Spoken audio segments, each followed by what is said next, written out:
Full topper ആയിരുന്നു. Full A+. A+ അല്ല, ഞാൻ ഫുൾ മാർക്കായിരുന്നോ? എത്ര മാർക്ക് എന്നാലും ഓർമ്മയില്? 550 മാർക്ക് ഉണ്ടെന്ന് കൂട്ടിക്കോ. 600 ഞങ്ങളുടെ എക്സാം. എത്രയായിരുന്നു അന്ന് ജയിക്കാന്ന് വെച്ചാൽ 59% വിജയം ടോട്ടൽ. അതിനകത്ത് എത്ര ശതമാനം ഉണ്ടായിരുന്നു? 90% ഉണ്ടായിരുന്നു.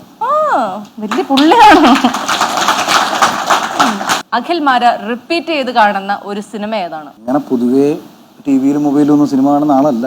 എന്നാലും പണ്ടൊക്കെ ഇപ്പൊ കുറെ നാളെ കേട്ടോ അങ്ങനെ സിനിമ. പണ്ടൊക്കെ ആണെങ്കിൽ ബോയിങ് അല്ലെങ്കിൽ മഴ പെയ്യുന്ന മാത്രം കൊടുത്ത് ഇങ്ങനെയൊക്കെയുള്ള സിനിമകളൊക്കെ ഉണ്ടല്ലോ. ആ കാലഘട്ടത്തില് ലാലേട്ടൻ പടങ്ങള് കൂടുതലും റിപ്പീറ്റ് വാല്യൂ ഉള്ള സിനിമകൾ തന്നെ ആയിരുന്നു കാണുന്നത്. ഭാര്യ എന്താണാവോ പറഞ്ഞത്? പൊതുവെ പഴയ സിനിമകളാണ് പുള്ളിക്ക് ഇഷ്ടം. അപ്പം എനിക്ക് തോന്നുന്നു ബോയിങ് ആയിരിക്കും.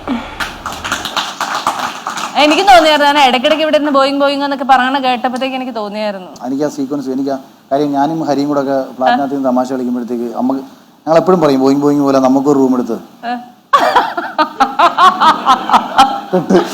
ചേട്ടാ കല്യാണം കഴിഞ്ഞാണോ ഏട്ടാ? അല്ല, ആ ഫ്ലൈറ്റ്.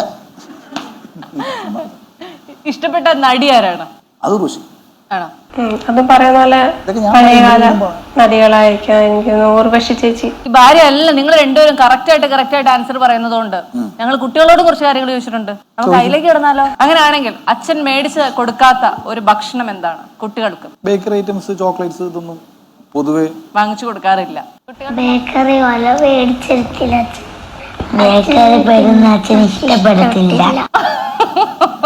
അത് ഹൗസിനകത്ത് വന്നപ്പം പറഞ്ഞു. ഹൗസിനകത്ത് വന്നപ്പോ ഞാൻ അതിനകത്തൊന്നും ഞാൻ അടിച്ചെന്നൊക്കെ പറഞ്ഞില്ലേ. അതെന്താ അറിയോ? ഇല്ല, ശോഭ ചോക്ലേറ്റ് എന്തോ കൊണ്ട് കൊടുക്കും. വേറെ ചോക്ലേറ്റ് കൊണ്ട് കൊടുത്തു. അപ്പൊ എന്റെ അടുത്ത് നിന്ന് ചോക്ലേറ്റ് വെച്ചിട്ട് എന്നെ നോക്കിയിട്ട് നീ വീട്ടിലാണെങ്കിൽ എന്നെ വഴക്കൊക്കെ പറയുന്നതാണല്ലോ, എന്താ പറയാതെ?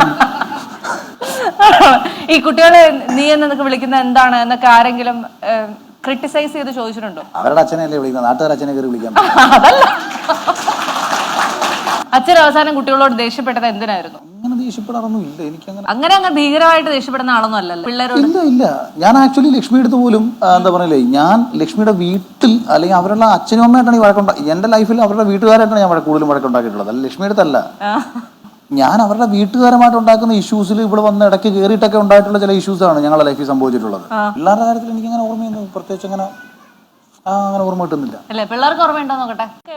മേപ്പൊക്കെ ഇടുമ്പോ അച്ഛന് തീരെ ഇഷ്ടമല്ല, അതുകൊണ്ടാ ദേഷ്യപ്പെട്ടെ.